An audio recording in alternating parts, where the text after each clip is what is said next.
নমস্কার বন্ধুরা, আশা করি সবাই ভালো আছেন। আজও আপনাদের মাঝে চলে আসলাম নতুন একটি রেসিপি নিয়ে। রেসিপিটি হচ্ছে আলু শালগম কুচি করে ভাজি করা।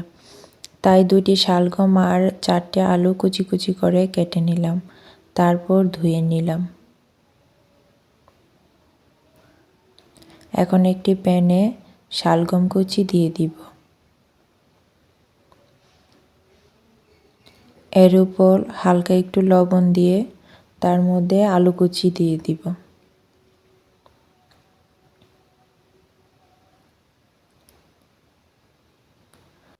এখন 2 চামচ পানি দিয়ে ঢাকনা দিয়ে ঢেকে গ্যাসের স্পিডটা লোতে রেখে 7-8 মিনিটের জন্য রেখে দিব।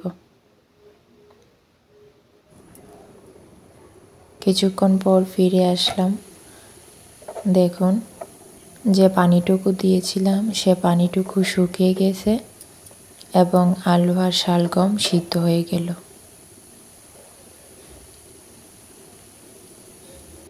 এখন এগুলো নামিয়ে ফেলব। এইভাবে ভাজি করলে পরে ভাজিটাতে তেমন ঝামেলা হয় না। তারপর প্যানটি ধুয়ে আবারও বসিয়ে গরম কড়াইতে দিয়ে দিব পরিমাণ মতো তেল।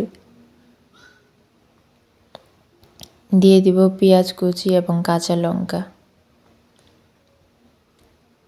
দিয়ে কিছুক্ষণ নাড়াচাড়া করে হালকা ভেজে নিব। পুরোপুরি ভাজার দরকার নাই, পরবর্তীতে শালগম আলু ভাজির সাথে আরেকটু ভাজি হবে।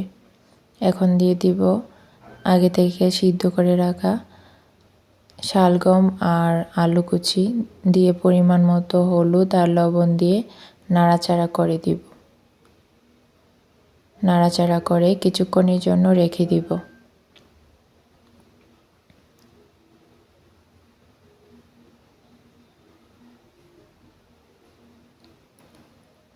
তারপর আবারও নাড়াচাড়া করে দিব। একটু পর পর অনবরত নাড়তে নাড়তে লাল লাল করে ভেজে নিব। শালগম সিদ্ধ হতে একটু সময় বেশি লাগে, তাই আমি আগে থেকে শালগম আর আলু একসাথে একটু সিদ্ধ করে নিয়েছি, যেন কোনো ঝামেলা না হয় পরবর্তীতে। দেখুন আমার ভাজি হয়ে গেল, দিয়ে দিলাম ধনিয়া পাতা কুচি। তারপর একটু নাড়াচাড়া করে মিশিয়ে নামিয়ে ফেলব। রেসিপিটি আপনাদের কাছে কেমন লেগেছে কমেন্টে জানাবেন এবং বাসায় অবশ্যই ট্রাই করবেন। খেতেও কেমন হয়েছে সেটাও জানাবেন। সবাই ভালো থাকবেন। ধন্যবাদ।